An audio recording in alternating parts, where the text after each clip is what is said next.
বেঁচে আছে রূপা। সোনাকে স্কুলে দিতে গিয়ে 5 বছর পর রূপার মুখোমুখি হলো সূর্য। হ্যাঁ বন্ধুরা, আমরা এমনটাই দেখতে পারবো অনুরাগের ছোঁয়া ধারাবাহিকের আগামী পর্বগুলোতে। সোনাকে স্কুলে পৌঁছে দেওয়ার জন্য চারু ও সূর্য দুজনে বেরিয়ে পড়ে। তবে চারু সূর্যকে বলে আগে সে ওই লাগেজটা ওই রেস্টুরেন্টে নিয়ে যাবে। এরপর দেখা যাবে যে লাগেজটা নিয়ে চারু ওই রেস্টুরেন্টে নিয়ে যায়, সাথে সোনাও যায়। সোনা বাহিরে অপেক্ষা করতে থাকে।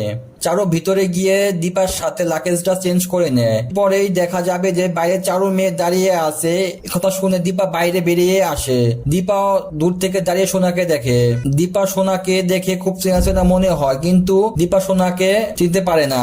পরে দেখা যাবে যে চারু সোনাকে নিয়ে ওইখান থেকে চলে আসে। সূর্য বাহিরে অপেক্ষা করতে থাকে। এরপর দেখা যাবে যে চারু সোনাকে নিয়ে ওখান থেকে চলে আসে।